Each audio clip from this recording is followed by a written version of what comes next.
St. Catherine's Medical Center, 30th Annual Excellence Awards Gala. I nearly deleted it thinking it was spam, until I saw the sender's name, Dr. Elena Marchetti. I hadn't heard from her in 3 years. Before we jump back in, tell us where you're tuning in from, and if this story touches you, make sure you're subscribed, because tomorrow I've saved something extra special for you. My hands trembled as I opened the message. The subject line read, "Special recognition, your presence requested." But it was the attachment that made my coffee mug slip from my fingers and shatter against the kitchen floor. A formal invitation with elegant gold lettering, honoring Dr. Sarah Chen, Lifetime Achievement in Emergency Medicine. Sarah Chen. My younger sister. The golden child who'd stolen my research, my dreams, and my family's respect while I was dismissed as the worthless dropout, who'd thrown away her medical career for nothing. This is the story of how my own family convinced me I was a failure, how they celebrated my sister's success built on lies, and how one doctor's shocking revelation at a medical gala would expose the truth that changed everything. How I went from being called worthless to discovering I had saved more lives than anyone in that room, including my sister.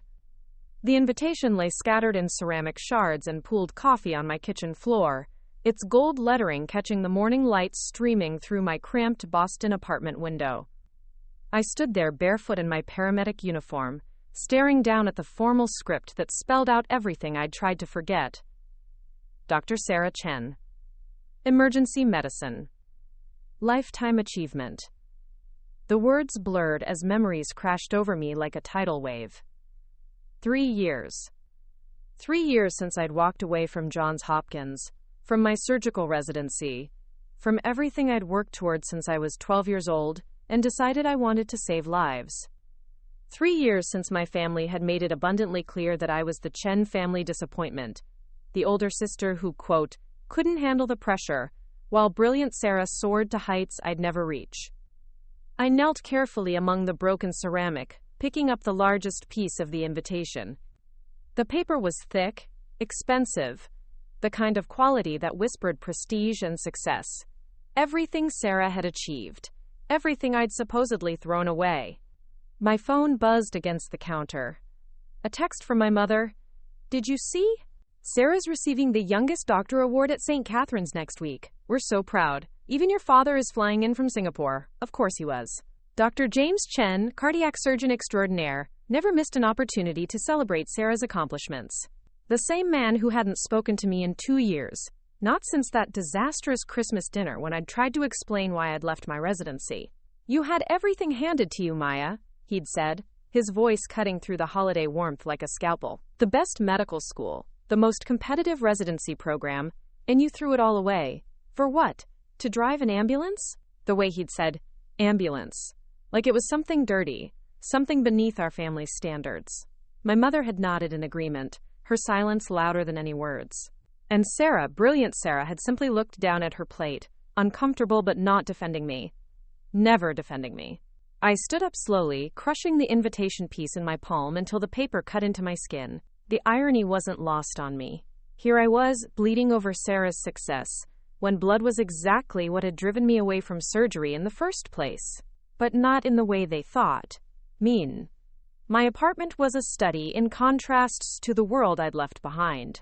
Where Sarah's penthouse in Manhattan boasted floor-to-ceiling windows and designer furniture, my studio had a pull-out couch, a kitchenette that barely qualified as functional, and walls thin enough that I could hear Mrs. Rodriguez next door arguing with her son about his college grades. It was humble, it was honest, and it was mine. I walked to my dresser, past the small bookshelf lined with medical textbooks I couldn't bring myself to sell, past the stack of unpaid bills that reminded me of my current reality. In the bottom drawer, beneath old t-shirts and workout clothes, was a shoebox I hadn't opened in months. Inside, wrapped in tissue paper like holy relics, were the reminders of who I used to be. My Johns Hopkins ID badge, the photo young and hopeful. My first stethoscope, the one my father had given me when I started medical school, engraved with Maya Chen, MD, make us proud. A few awards from medical school, Dean's List, Outstanding Clinical Performance, research excellence, and at the bottom, the letter I'd never sent. I pulled it out with shaking fingers. The envelope was addressed to Dr. Elena Marchetti, Emergency Department Director at Baltimore General. The letter I'd written after that terrible night in the ER, the night that changed everything. The night that made me realize I couldn't continue on the path my family had chosen for me. The letter that would have explained everything, if I'd been brave enough to send it. Dr. Marchetti, it began. I need you to know the truth about what happened during the Riverside incident. The official report states that Dr. Sarah Chen made the critical decisions that saved those lives, but that's not what happened. I was the one who... I couldn't finish reading it. Even now, 3 years later, the words felt like glass in my throat. Qu'est-ce fait? My phone rang, startling me out of the memory. The caller ID showed my ambulance partner's name, Rico Gonzalez. Maya, you coming in today, or what? We've got a 12-hour shift and I'm not doing this solo. I glanced at the clock. 8:47 a.m. I was supposed to have been at the station 40 minutes ago. Yeah, sorry. Had a situation. I'll be there in 20. Everything okay? You sound weird. Rico had been my partner for 2 years, ever since I'd joined Boston EMS. He was the brother I'd never had. Protective, loyal, and completely unimpressed by my medical background. To him, I wasn't the failed surgeon or the family disappointment. I was just Maya, the paramedic who could start an IV in a moving ambulance and keep people alive until they reached the hospital. Just family stuff, I said, which was both true and completely inadequate. Say no more. See you soon, Doc. Doc. Rico called me that sometimes, usually when we'd had a particularly challenging call, and I'd pulled out skills that most paramedics didn't have. He didn't know the full story of why I'd left surgery, but he'd seen enough to respect what I could do. Crya, if only my family could see it the same way. I grabbed my gear bag and headed for the door, but stopped when I caught sight of myself in the hallway mirror.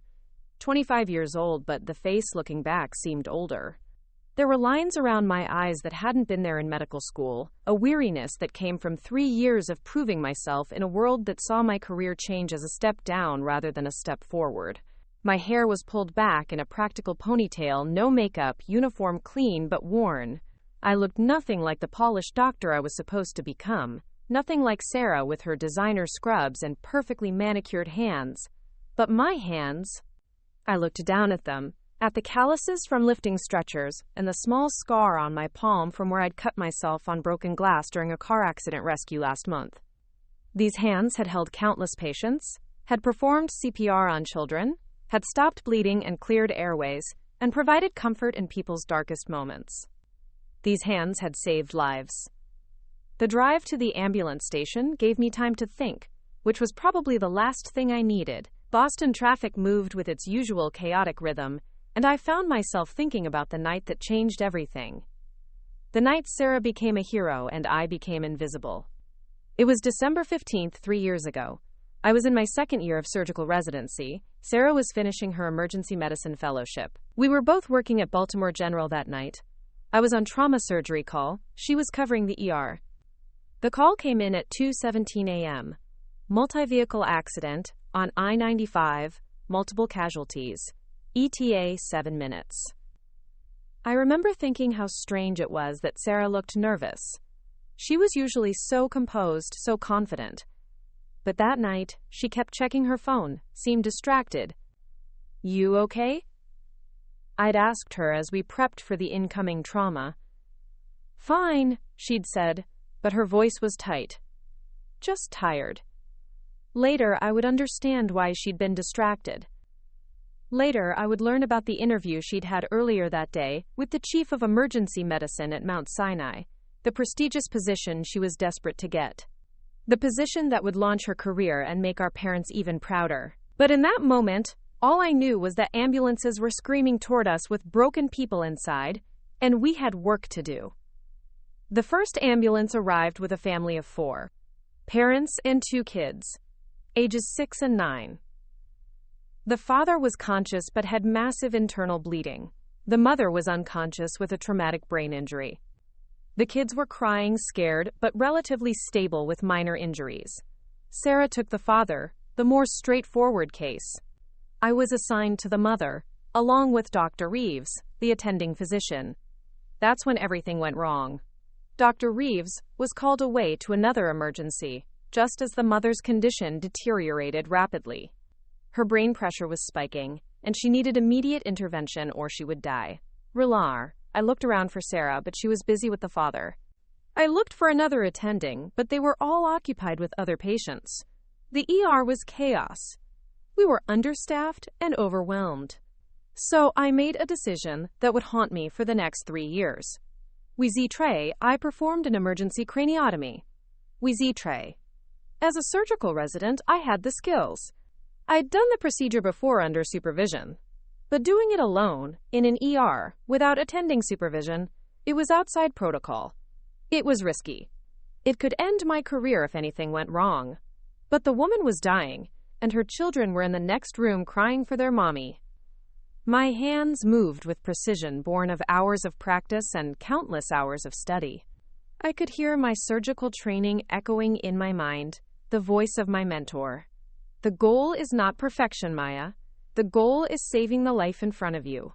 27 minutes later, the pressure in her brain had normalized. Her vitals stabilized. She was going to live. But by then, Sarah had finished with her patient and noticed what I'd done. The look on her face. I'll never forget it. It wasn't admiration or gratitude. It was fear. Maya, what did you do? She whispered. I saved her life, I said simply. You performed surgery without an attending. Do you know what this means?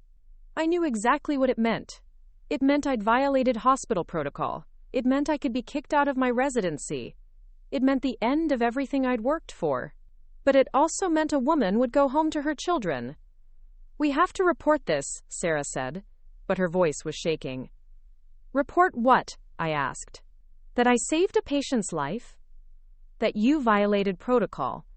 Maya, if administration finds out. That's when Dr. Marchetti appeared. She'd been watching from across the ER, had seen the whole thing. Impressive work, she said quietly to me. Textbook craniotomy under extreme pressure. You saved her life. Sarah's face went white. Dr. Marchetti, there's something you should know. And that's when I made the biggest mistake of my life. It's okay, I said quickly, looking at Sarah's terrified face. Dr. Marchetti. Sarah was supervising. She guided me through the procedure. I couldn't have done it without her. The lie came out so smoothly, so naturally. I was protecting my little sister, the way I'd always done. Sarah was brilliant, but she'd always been cautious, risk-averse. If administration thought she'd been negligent in her supervision, it could hurt her fellowship, her future opportunities. So I lied. I gave her the credit for my decision, my risk, my save. Dr. Marchetti looked between us, her expression unreadable. I see. Well, Dr. Chen, she said to Sarah, excellent judgment call. That kind of quick thinking under pressure is exactly what emergency medicine needs. Sarah nodded mutely, unable to speak. Hiya! The rest of the night passed in a blur. The woman survived. The father survived. The children went home with their parents instead of being orphaned. And Sarah Chen became known as the resident who made a brilliant split-second decision that saved a life. The commendations started coming within a week. The chief of emergency medicine at Mount Sinai called personally. Sarah got the job, the recognition, the career launch she dreamed of. And I got a reputation as a solid resident who worked well under pressure, following the lead of more experienced doctors. Wally, nobody knew the truth. Nobody except Sarah and me. Bully. I pulled into the ambulance station parking lot, the memory still fresh as an open wound. Rico was waiting by our rig, Ambulance 47, checking equipment with the methodical precision I'd come to appreciate. There she is, he called out. Thought you'd finally come to your senses and quit to become a yoga instructor or something. Not today, I said, forcing a smile. What have we got? Typical Tuesday morning. 3 calls already. Chest pain, possible overdose, and a slip and fall. Nothing too exciting. Exciting. Rico had no idea what real excitement looked like in a hospital ER. The kind of life and death decisions that could make or break careers. To him, our work was about helping people, plain and simple. There was something refreshing about that simplicity. As we did our equipment check, my mind kept drifting back to the invitation lying in pieces on my apartment floor. Sarah was being honored for a lifetime of achievement at 28 years old, the youngest doctor ever to receive St. Catherine's Excellence Award. Built on a foundation of my silence. Earth to Maya, Rico said, waving a hand in front of my face. You're doing that thing again. What thing? That thing where you look like you're solving world hunger, but really you're just overthinking whatever family drama is eating at you.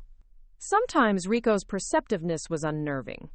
He'd grown up in a big Puerto Rican family in South Boston, where emotional honesty was a survival skill. He could read people like I could read EKGs.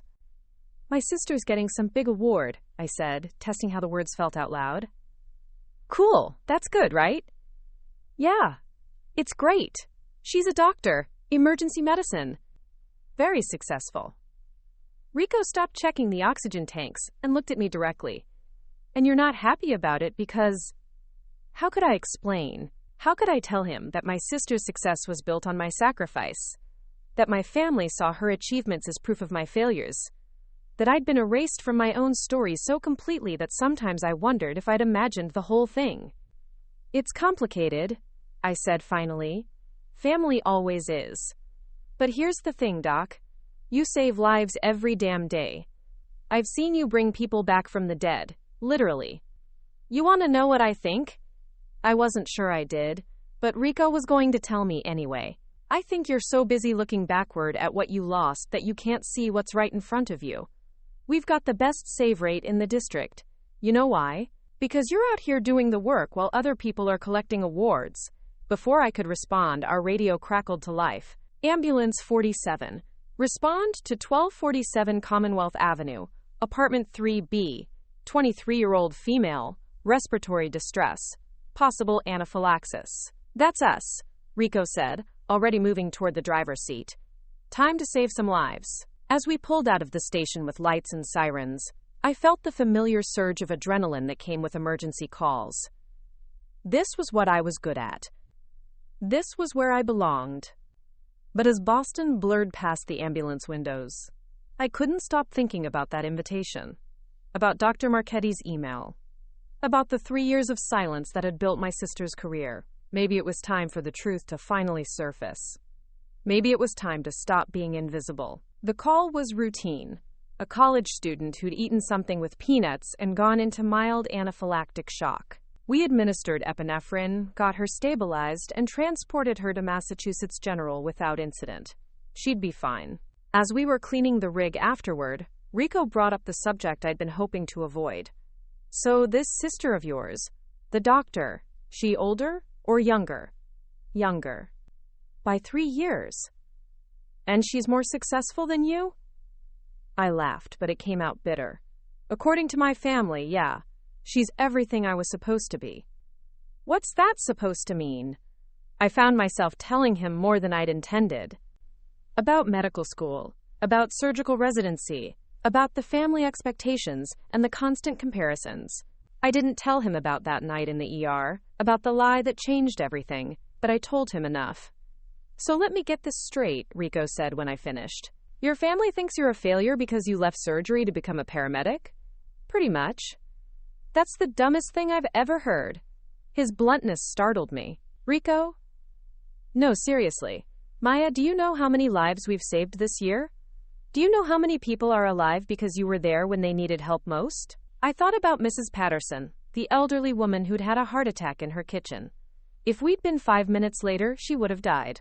I thought about the construction worker who'd fallen from scaffolding, the teenager who'd overdosed at a party, the little boy who'd stopped breathing during an asthma attack. That's different, I said. That's just doing my job. No, that's not just doing your job. That's being exactly where you're supposed to be, doing exactly what you're meant to do. Your family can take their expectations and shove them. His fierce loyalty caught me off guard. Rico barely knew my story, but he was ready to go to war for me anyway.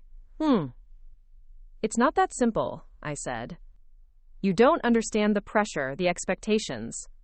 You're right, I don't understand.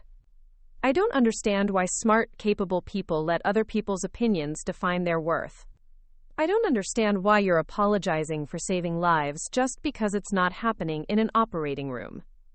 His words hit harder than I expected. Maybe because part of me agreed with him. Maybe because I'd spent 3 years apologizing for a choice that felt right in my bones. Our radio crackled again. Another call, another chance to do what I did best. But as we responded to the call, I couldn't stop thinking about Dr. Marchetti's email. About why she was reaching out after 3 years of silence. About what she might know, what she might remember about that night. About whether it was finally time to stop protecting a lie that had never protected me. The rest of our shift passed in a blur of routine calls, but my mind kept circling back to the invitation lying broken on my apartment floor. By the time Rico and I parted ways at the end of our 12 hours, I'd made a decision. I was going to call Dr. Marchetti. I was going to find out why she wanted me at that gala. And maybe, just maybe, I was going to stop being invisible. That evening, sitting on my apartment floor surrounded by the ceramic pieces of my shattered coffee mug, I dialed Dr. Marchetti's number. My finger hovered over the call button for what felt like an eternity before I finally pressed it. The phone rang twice before her familiar voice answered.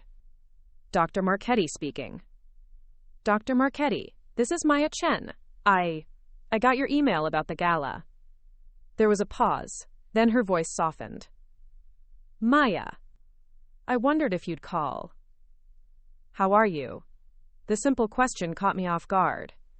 When was the last time someone had asked how I was and actually wanted to hear the answer? I'm good. I'm working as a paramedic here in Boston. I saw that Sarah is being honored. That's wonderful. Another pause. Longer this time. Maya, I need to ask you something, and I want you to tell me the truth. That night, December 15th, 3 years ago, the craniotomy on Mrs. Rebecca Torres, Sarah was supervising you, correct? My heart stopped. Mrs. Rebecca Torres. I'd never known the patient's name, but Dr. Marchetti remembered. She remembered everything. Yes, I said, the lie burning my throat like acid. Sarah was supervising. I see. Her voice was carefully neutral. And you've never spoken about that night to anyone? No, why would I? Maya, I think you should come to the gala. There's something you need to hear. What do you mean? Just trust me. There are things about that night, about your sister's career, that you don't know, things you deserve to know. My hands were shaking. Dr. Marchetti, I don't understand. You will. Saturday night, 7 p.m. Please, Maya, it's important. She hung up before I could ask any more questions. I sat in the growing darkness of my apartment, staring at my phone. What didn't I know? What could there possibly be about that night that I wasn't aware of? I was there. I lived it. I made the choice to protect Sarah, to give her credit for my decision. Didn't I? Sleep didn't come easily that night. I found myself reliving every moment of December 15th, searching for details I might have missed, clues I might have overlooked. But the more I thought about it, the more questions arose. Why had Sarah looked so nervous that night? Why had she been checking her phone constantly? And why, in all the years since, had she never once thanked me for protecting her career? The next morning brought no clarity, only more confusion.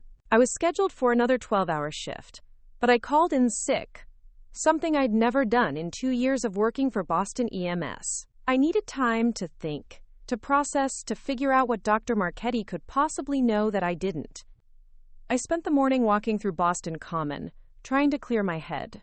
The October air was crisp, leaves crunching under my feet as I wandered past families and joggers and students. Normal people living normal lives, unburdened by family secrets and career-ending lies. My phone buzzed with a text from Rico. Hope you feel better. Take care of yourself, Doc. Even when I was falling apart, Rico had my back. It made me think about loyalty, about the people who stand by you versus the people who use you, about the difference between chosen family and blood family. Another text came through, this one from my mother. Sarah just called. She's so excited about the gala. She wishes you could be there to see her receive the award. She's always looked up to you, you know. Always looked up to me. The irony was suffocating. I found myself at a coffee shop near Fenway Park, ordering a latte I didn't want, and sitting at a table by the window. Across from me, a young mother was helping her toddler with a coloring book, praising every scribbled line like it was a masterpiece. The unconditional love, the genuine pride, it was something I'd never experienced from my own parents. My phone rang. Sarah's name appeared on the screen. I almost didn't answer. We'd barely spoken in 6 months, our conversations limited to stilted holiday calls and obligatory birthday texts. But something made me pick up. Maya, Mom said she texted you about the gala. I can't believe Dr. Marchetti invited you. It's going to be such an amazing night. Her voice was bright, excited, but there was something underneath it. Something that sounded almost like nervousness? Yeah, it sounds great. Congratulations on the award. Lifetime achievement at 28. That's incredible. I know, right? I mean, I never expected. I just feel so fortunate. So grateful for all the opportunities I've had. Opportunities. The words stuck in my throat. Sarah, can I ask you something? Of course. Do you ever think about that night? December 15th, 3 years ago? The night with the car accident victims? Silence stretched between us like a chasm. Maya, why would you bring that up? I don't know. I've just been thinking about it lately. About Mrs. Torres. Who? The patient. The woman with the traumatic brain injury. The craniotomy. Oh, that. Her voice had gone flat. What about it? Nothing. Do you remember it clearly? Everything that happened? Maya, that was 3 years ago. I've had thousands of patients since then. Why are you asking about this? There was something in her tone that I'd never heard before. Defensiveness. Almost like fear. No reason. Just curious. Well, don't be curious about ancient history. Focus on the future. Speaking of which, are you planning to come to the gala? It would mean so much to me to have my big sister there. Big sister. She'd always called me that when she wanted something. I'm thinking about it. Good. And Maya? Maybe it's time to let go of the past and think about moving forward. You can't keep dwelling on what might have been. The irony of her words hit me like a physical blow. She was telling me to let go of the past while receiving an award built on that very past. After she hung up, I sat in the coffee shop for hours, watching the world go by and trying to make sense of the growing unease in my stomach. Something was wrong. Something had always been wrong, but I'd been too loyal, too protective, too willing to sacrifice myself for family peace to see it clearly.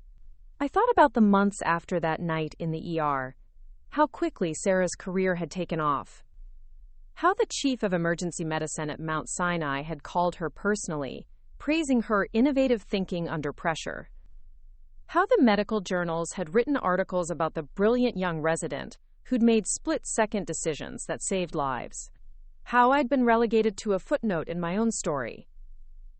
Hello. But there was something else, something that had been nagging at me for 3 years. The timeline didn't quite add up.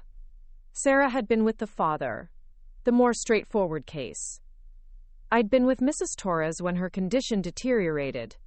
Dr. Reeves had been called away. I'd made the decision to operate. Pecolamies. So why had Sarah looked so relieved when I'd given her credit for the supervision? Why hadn't she corrected me, insisted on honesty? Why had she accepted praise for guidance she'd never provided? Unless there was something else. Something I didn't know about that night. I pulled out my laptop and did something I'd avoided for 3 years. I Googled Sarah's name. The results were overwhelming. Dozens of articles, interviews, award announcements. Dr. Sarah Chen, rising star in emergency medicine. Young doctor's split-second decision saves lives. The future of trauma care. I clicked on an interview from 6 months after that night. Sarah was photographed in her white coat, stethoscope around her neck, looking confident and composed. Dr. Chen, can you tell us about the incident that brought you national attention? The interviewer asked. It was a challenging case, Sarah replied. Multiple trauma victims, understaffed ER, high-pressure situation. But that's what we train for, to make difficult decisions when lives are on the line. Some critics suggested that performing an emergency craniotomy without an attending physician present was risky. How do you respond to that? Sometimes you have to trust your training and your instincts. In that moment, a woman's life hung in the balance. I had the skills and the knowledge to help her. The outcome spoke for itself. I stared at the screen, reading the words over and over. She was talking about it like she'd been alone, like she'd made the decision independently, like I hadn't even been there, but that wasn't what had happened, was it? I searched for more articles, more interviews. The same narrative appeared again and again. Brilliant young doctor makes courageous solo decision, saves life, launches career. Nowhere was my name mentioned. Nowhere was there any reference to supervision or guidance or collaboration. Shulas. It was as if I'd been erased from my own story. Shulas. My hands were shaking as I closed the laptop. 3 years. 3 years of believing that I'd protected Sarah's career by giving her credit for my decision. 3 years of thinking I'd sacrificed my own recognition to save her from potential consequences. But what if it hadn't been protection? What if it had been something else entirely? I called Dr. Marchetti back. This time, she answered on the first ring. Maya, I was hoping you'd call again. Dr. Marchetti, I need to ask you something. That night, the craniotomy, was Sarah actually supervising me? A long pause. Then, what do you remember about that night, Maya? I remember everything. Mrs. Torres came in with traumatic brain injury. Her condition deteriorated. Dr. Reeves was called away. I performed the craniotomy. Sarah was busy with another patient.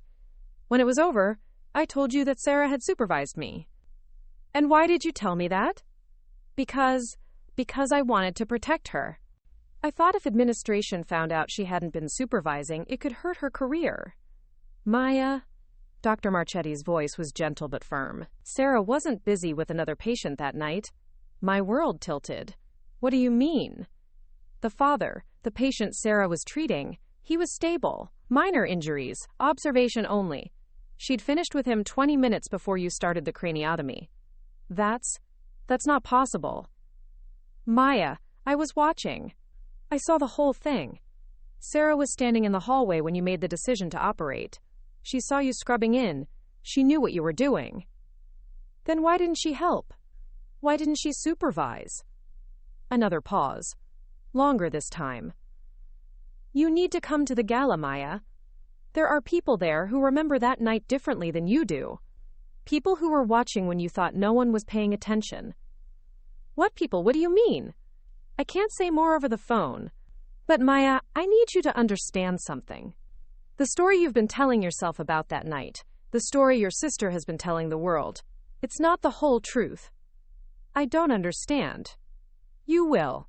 Saturday night, 7 p.m.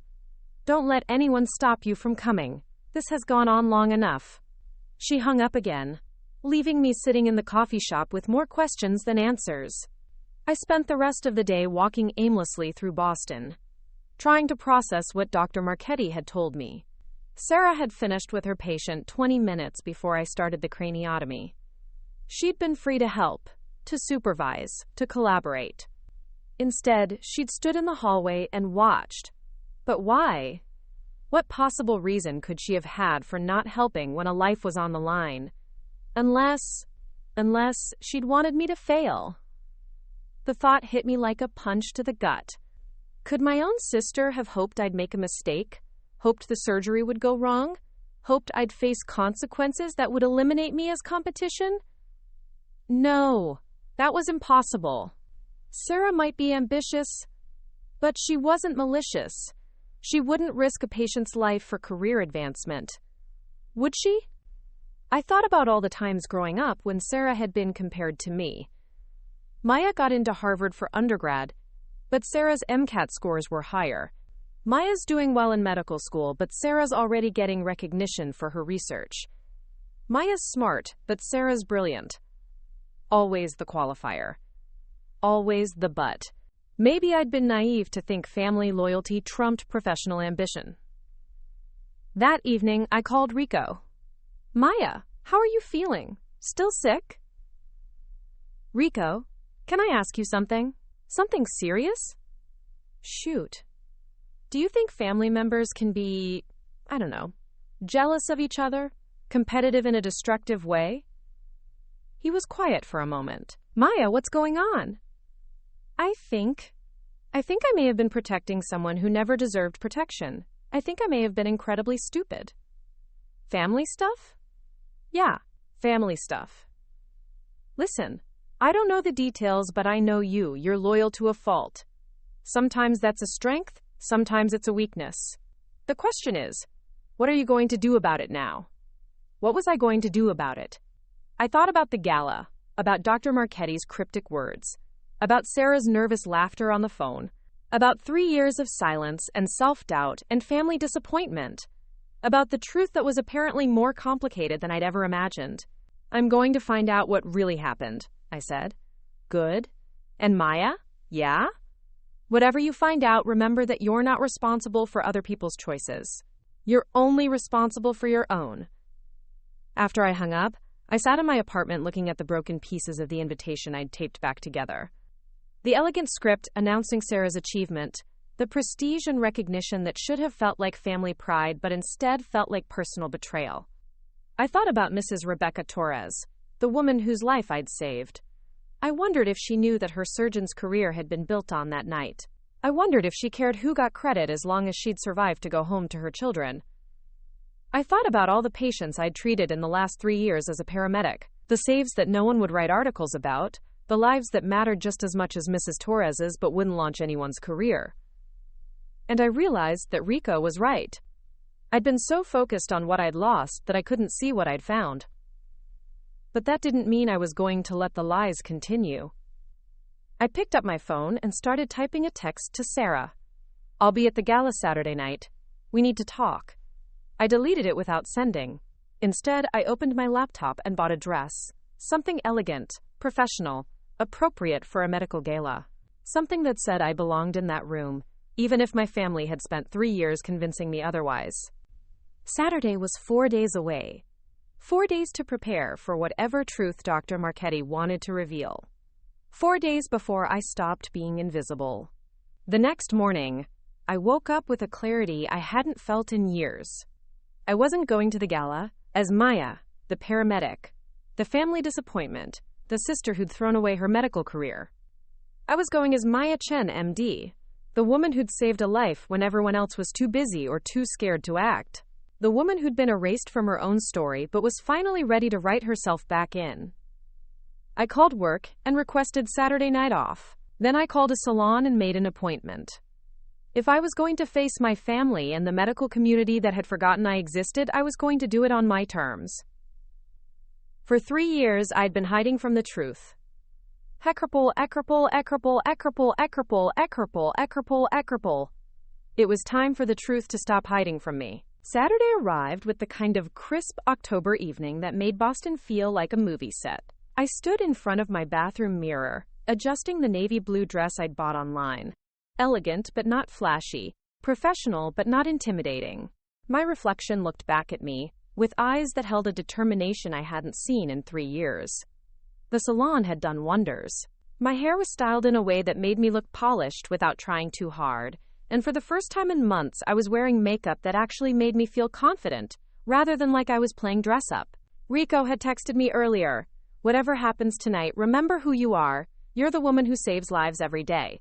Don't let anyone make you forget that. I checked the time, 6:15 p.m. The gala started at 7, which meant I'd arrive fashionably on time but not early enough to seem eager. I'd learned that trick from watching Sarah navigate social events. Timing was everything in the world of medical politics. The drive to St. Catherine's Medical Center gave me 45 minutes to mentally prepare for whatever Dr. Marchetti had planned. The medical center was located in downtown Boston, a sprawling complex of modern buildings connected by skyways and underground tunnels. I'd done rotations here during medical school, back when I still believed I'd spend my career in operating rooms instead of ambulances. The valet parking was handled by young men in crisp uniforms who looked like they'd stepped out of a catalog. I handed over my keys to my modest Honda Civic, watching as they tried not to wince at the contrast between my car and the BMWs, and Mercedes that surrounded it. The lobby of the medical center had been transformed for the gala. Crystal chandeliers cast warm light over cocktail tables draped in white linens, and servers in black ties moved gracefully through the crowd carrying trays of champagne and hors d'oeuvre. The walls were lined with photographs showcasing the hospital's achievements, new wings, groundbreaking surgeries, awards, and recognitions. I recognized many of the faces in the crowd. Doctors I'd worked with during my residency, nurses who'd taught me the practical skills that medical school couldn't cover, administrators who probably didn't remember my name, but might remember my face. They were all older now, more distinguished, more successful. They were everything I was supposed to have become. Maya Chen? Is that really you? I turned to find Drive, Jennifer Walsh, who'd been a senior resident when I was starting my surgical rotation. She looked exactly the same except for a few gray streaks in her hair and the confidence that came with being an attending physician. Dr. Walsh, it's good to see you. Please, call me Jen. I heard you left surgery. What are you doing now? The question I dreaded. I'm a paramedic, Boston EMS. I waited for the polite smile that said, "How disappointing," or the careful change of subject that meant the conversation was over. Instead, Jen's eyes lit up. That's amazing! I did a ride-along with EMS last year as part of our community outreach program. The skills you guys have, the split-second decisions you make, it's incredible. How do you like it? Her genuine enthusiasm caught me off guard. I love it, actually. It's challenging work. I bet it is. The paramedics who bring patients to our ER are absolute heroes. We couldn't do what we do without you. A warm feeling spread through my chest. When was the last time someone had called my work heroic? Maya! The voice cut through the conversation like a blade. I turned to see Sarah approaching, resplendent in a silver dress that probably cost more than my monthly rent. She looked every inch the successful doctor, confident, polished, commanding attention simply by existing. Behind her, my parents followed like satellites orbiting a star. My father in his perfectly tailored tuxedo, my mother in an elegant black gown with the kind of jewelry that spoke of success and status. They looked proud, beaming with the kind of parental satisfaction I'd never been able to give them. Sarah, I said, accepting her brief hug, congratulations. You look beautiful. Thank you. I can't believe you came. Mom and Dad are so excited to see you. My mother reached me first, her embrace careful not to disturb her makeup or hair. Maya, darling, you look lovely. We've missed you. The words were right, but something in her tone felt rehearsed, like she'd practiced this reunion in front of a mirror. My father's handshake was firm, professional. Maya, good to see you. Sarah tells us you're doing well in Boston. Doing well. The diplomatic way of avoiding the subject of my career change. Dr. Chen! A man in his 60s approached our group, hand extended towards Sarah.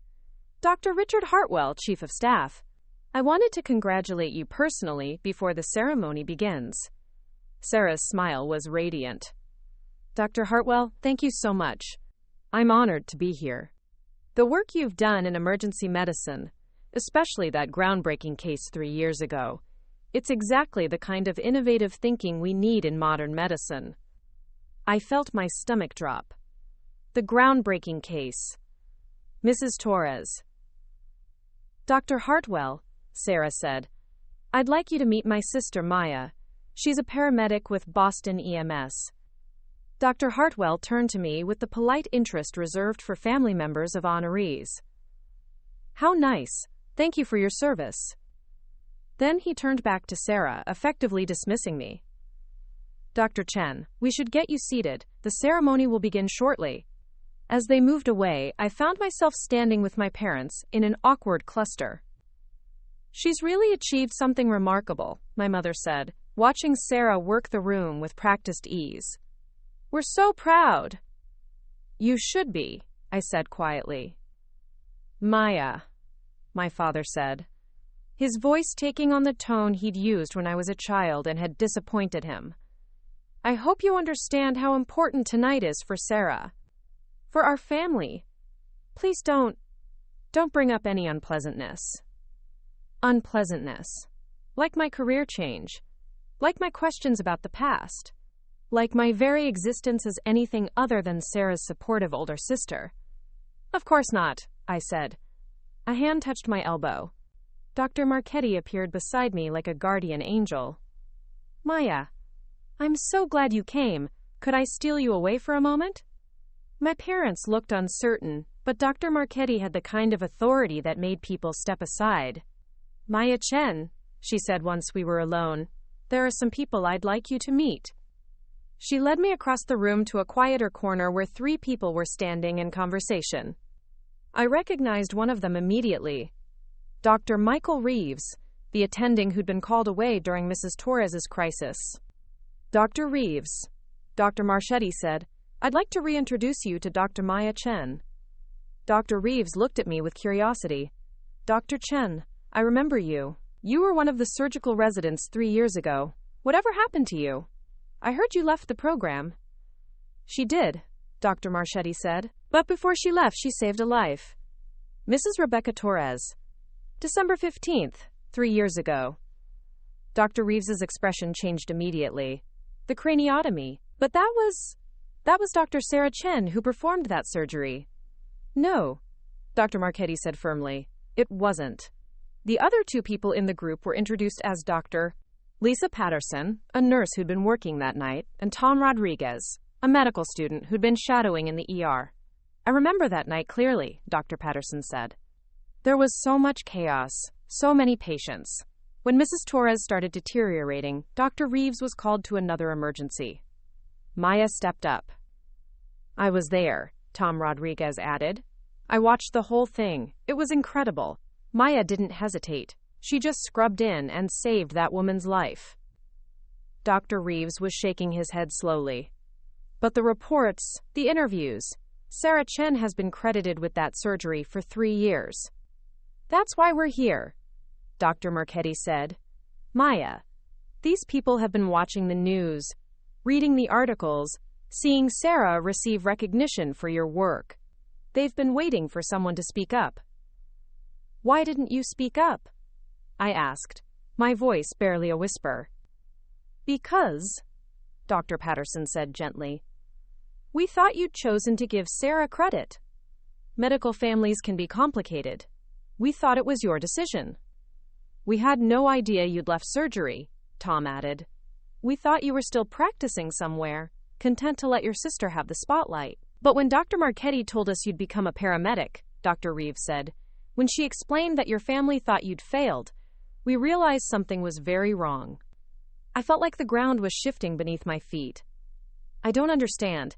Sarah said she supervised me. She said, Maya, Dr. Marchetti interrupted gently. Sarah wasn't anywhere near that operating room when you performed the craniotomy. She was in the break room. The break room? She was on her phone. For over an hour. Taking a call about a job interview. The world seemed to tilt sideways. A job interview? Mount Sinai, Dr. Patterson said. We all knew she'd been interviewing for positions. She was so focused on her career prospects that night, she barely seemed present. When Mrs. Torres started crashing, Tom added, Sarah was nowhere to be found. You didn't just step up because Dr. Reeves was called away. You stepped up because Sarah had essentially abandoned her post. I felt sick. But when it was over, when Dr. Marchetti asked about supervision, you protected her, Dr. Reeves said. Even though she'd left you to handle a crisis alone, you protected her career. And she let you, Dr. Marchetti added. Not only did she let you take the risk of performing unsupervised surgery, she let you give her credit for the success. Then she built her entire career on that lie. The room was spinning. 3 years of believing I'd made a noble sacrifice. 3 years of thinking I'd protected my sister from potential consequences. 3 years of accepting my family's disappointment because I thought I'd chosen loyalty over recognition. But it hadn't been loyalty. It had been manipulation. There's more, Dr. Marchetti said softly. Maya, I need you to know that Sarah's interview that night, it didn't go well. The chief at Mount Sinai told her they were looking for someone with more hands-on trauma experience, more leadership under pressure. The next week, Dr. Patterson continued. After the story about the heroic emergency craniotomy hit the medical journals, Mount Sinai called her back. Suddenly, she was exactly what they were looking for. "She got the job because of your surgery," Tom said. "The surgery she wasn't even present for." I had to sit down. Dr. Marchetti guided me to a nearby chair, and the group formed a protective circle around me. "Why are you telling me this now?" I asked. "Because," Dr. Marchetti said, "tonight Sarah is receiving a Lifetime Achievement Award based on a career built on a lie. Because you've spent 3 years believing you failed when you were actually a hero. Because the truth matters. What do you want me to do?" "That's up to you," Dr. Reeves said. "But Maya, you should know. Mrs. Torres is here tonight." My head snapped up. "What? She's here. She wanted to thank Dr. Sarah Chen for saving her life. She has no idea who really performed her surgery." Dr. Marchetti reached into her purse and pulled out a photograph. It showed a woman in her 40s with 2 children, both teenagers now. They were smiling, healthy, alive. "She's been looking forward to this night for months," Dr. Marchetti said. "She wants to meet her hero." I stared at the photograph, at the family that existed, because I'd made a split-second decision to save a life. The woman who'd gone home to her children because I'd refused to let fear stop me from acting. The woman who thought Sarah Chen was her savior. "Where is she?" I asked. Dr. Marchetti pointed across the room. "The woman in the blue dress, sitting at table 12 with her family." I saw her immediately. She was elegant, confident, surrounded by what appeared to be her husband and 2 teenage children. She was laughing at something someone had said. Her whole face lit up with joy. She was alive because of me, and she had no idea. "Ladies and gentlemen," a voice announced over the sound system, "please take your seats. The ceremony will begin in 5 minutes." The group around me began to disperse, but Dr. Marchetti stayed close. "Maya, whatever you decide to do tonight, know that we support you. The truth has been buried long enough." I watched as the crowd moved toward their tables, as Sarah took her place at the head table with other honorees and hospital dignitaries. My parents were seated at a table near the front, my mother checking her phone, my father adjusting his cufflinks. Mrs. Torres was still laughing with her family, completely unaware that her real hero was standing 20 feet away, invisible and forgotten. I could walk away. I could let Sarah have her moment, her award, her recognition. I could go back to Boston, back to my ambulance, back to my quiet life of saving lives without fanfare or recognition. I could let the lie continue. Or I could finally tell the truth. The ceremony began with all the pomp and circumstance I remembered from medical school graduations. Dr. Hartwell took the podium and spoke about excellence in medicine, about the dedication and innovation that pushed the field forward, about honoring those who made a difference. Several awards were presented before Sarah's. I watched her face during each presentation, saw the anticipation, the barely contained excitement. This was her moment, the culmination of everything she'd worked for, everything I'd made possible. And now, Dr. Hartwell announced, we come to our most prestigious honor, the Lifetime Achievement Award for Excellence in Emergency Medicine. This year's recipient has redefined trauma care through innovative techniques and fearless decision-making under pressure. My heart was pounding so hard, I was sure the entire room could hear it. 3 years ago, she performed an emergency craniotomy that saved a patient's life and launched her career as one of the most respected emergency physicians in the country. Please join me in honoring Dr. Sarah Chen. The applause was thunderous. Sarah rose gracefully, her smile radiant as she made her way to the podium. My parents were on their feet, clapping with the kind of pride I'd always dreamed of inspiring. Sarah reached the podium and waited for the applause to die down. When she spoke, her voice was clear and confident. Thank you so much for this incredible honor. When I think about that night 3 years ago, the night that changed my career, I'm reminded of why we became doctors. We became doctors to save lives, to make impossible decisions under unimaginable pressure, to be there when people need us most. She was talking about my decision, my pressure, my moment of being there when someone needed help. Mrs. Rebecca Torres, Sarah continued, if you're listening, I want you to know that saving your life was the greatest privilege of my career. I saw Mrs. Torres at her table, tears streaming down her face as she raised her hand in acknowledgement. Her children were beaming with pride. Her husband had his arm around her shoulders. They were looking at Sarah with the kind of gratitude reserved for someone who'd given them everything. That night taught me that sometimes you have to trust your instincts, even when no one is watching, even when no one will know what you did. Sometimes heroism happens in the quiet moments, when you simply do what needs to be done. No one was watching. No one will know what you did. The irony was suffocating. I stood up. I don't know what made me do it. Maybe it was Rico's voice in my head reminding me of my worth. Maybe it was the sight of Mrs. Torres crying tears of gratitude for a lie. Maybe it was 3 years of silence finally demanding to be broken. I stood up, and the sound of my chair scraping against the floor seemed to echo through the ballroom. Sarah faltered mid-sentence, her eyes finding mine across the crowded room. For a moment, we stared at each other, the sister who'd taken credit and the sister who'd given it. "Excuse me," I said, and my voice carried further than I'd expected. "I'm sorry to interrupt." The room fell silent. Every eye turned toward me, including the cameras that were recording the ceremony for the hospital's website. "My name is Maya Chen. I'm Dr. Sarah Chen's sister." Murmurs rippled through the crowd. My parents looked horrified, my mother's face pale with panic. "Sarah," I said, my voice steady despite the trembling in my hands. "Tell them about December 15th. Tell them about Mrs. Torres. Tell them the truth." Sarah's face went white. "Maya, please. Tell them where you were when Mrs. Torres started crashing. Tell them who actually performed the craniotomy." "Maya, stop." My father's voice cut through the silence. "This is neither the time nor the place." "Actually," I said, turning to address the room, "this is exactly the time and place. Because Mrs. Torres is here tonight. She's here to thank her hero. She deserves to know who really saved her life." Dr. Marchetti stood up from her table. "Maya is telling the truth.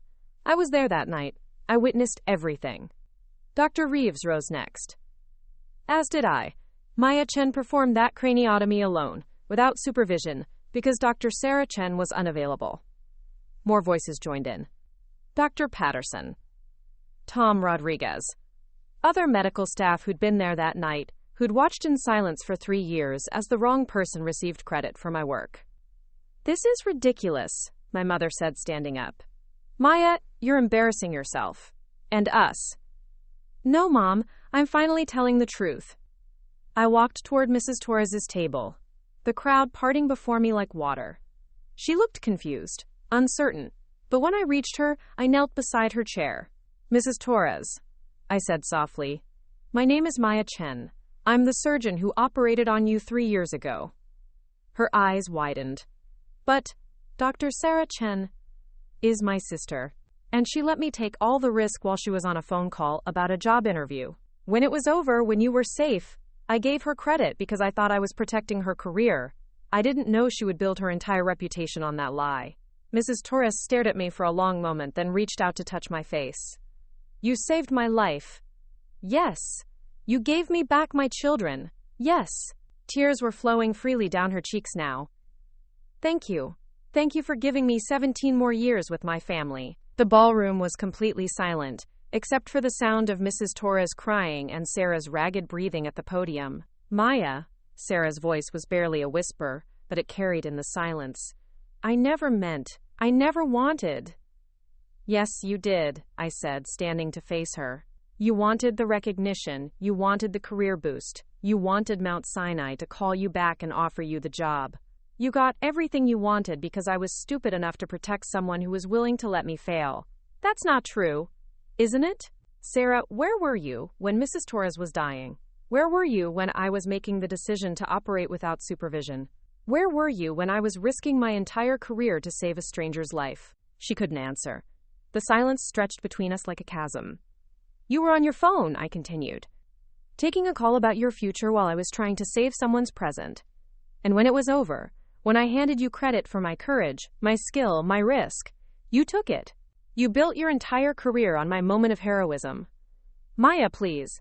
For 3 years I've believed I was a failure. For 3 years, my family has treated me like a disappointment because I threw away my medical career. But I didn't throw it away. I used it to save a life when the person who was supposed to be there was too selfish to care. I turned to address the entire room. I'm not here to destroy my sister's career. But I won't be invisible anymore.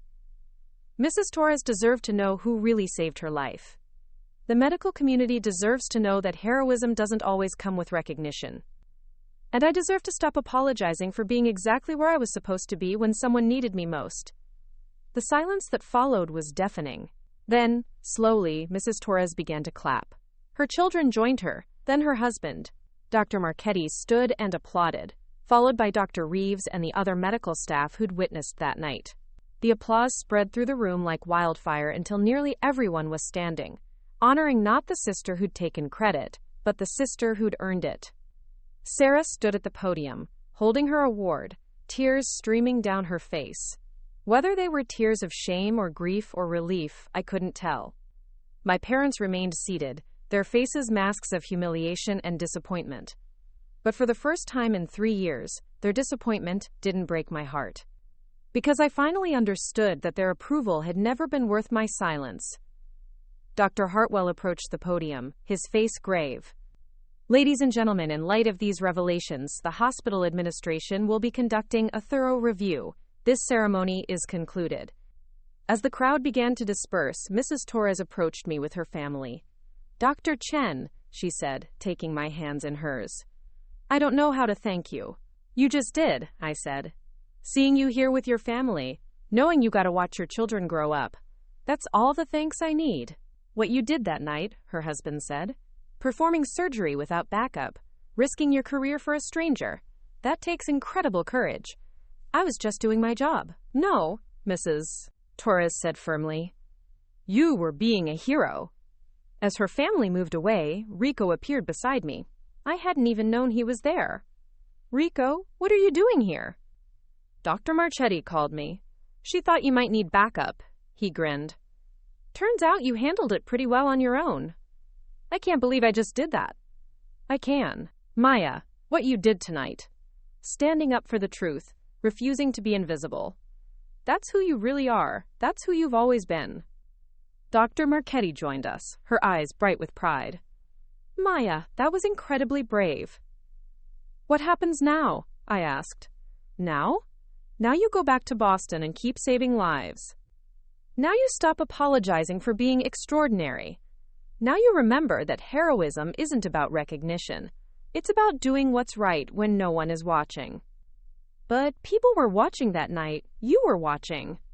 Yes, she said softly. We were. And we've been waiting 3 years for someone to tell the truth.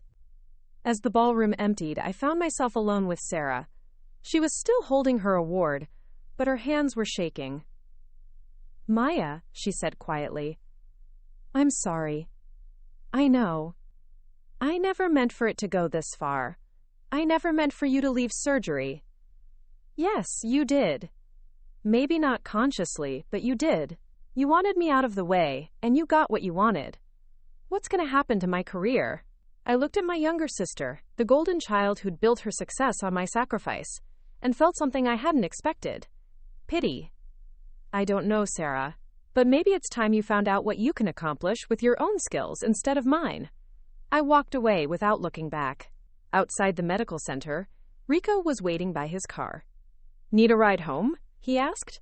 Actually, I said, pulling out my phone. I need to make a call first. I dialed Boston EMS dispatch. This is Maya Chen, Ambulance 47. I know I'm off tonight, but if you need coverage, I'm available. Maya? I thought you were at some fancy medical thing. I was. But I'm ready to get back to work. Back to saving lives. We've got a multi-vehicle accident on the pike. You sure you want to take it after a formal event? I looked down at my elegant dress, at the heels that were completely impractical for emergency medicine, at the carefully styled hair that would be ruined by an ambulance helmet. Give me 20 minutes to change clothes. I'll meet Rico at the station. You got it, Doc. As we drove back to Boston, Rico glanced over at me. So how does it feel? How does what feel? Being visible again. I thought about Mrs. Torres's tears of gratitude. about the standing ovation from people who'd witnessed my moment of courage, about finally speaking the truth that had been buried for 3 years. "It feels like coming home," I said.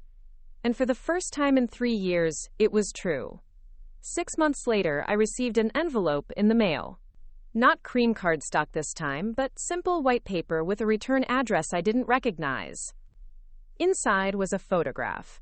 Mrs. Torres at her daughter's high school graduation, surrounded by her family. On the back, in her handwriting, "Thank you for giving me this moment. You are my hero. Always, Rebecca Torres." Also in the envelope was a newspaper clipping. Former emergency medicine director Sarah Chen resigns from Mount Sinai. The article was brief, mentioning an ongoing investigation into, quote, misrepresented credentials and achievements. I felt no satisfaction in Sarah's downfall, only sadness for the brilliant doctor she could have been if she'd been content with her own accomplishments. My phone rang. Rico's name appeared on the screen. "Maya, we've got a call. Cardiac arrest at Boston Common. You ready?" I grabbed my gear bag and headed for the door. "I'm ready." Because I finally understood what Dr. Marchetti had tried to tell me. Heroism isn't about recognition. It's about showing up when people need you most. It's about being exactly where you're supposed to be, doing exactly what you're meant to do. KBCA Frau Lemanange. It's about saving lives, not collecting awards. Kibby, and I was exactly where I belonged. Up next, you've got 2 more standout stories right on your screen. If this one hit the mark, you won't want to pass these up. Just click and check them out. And don't forget to subscribe and turn on the notification bell so you don't miss any upload from us.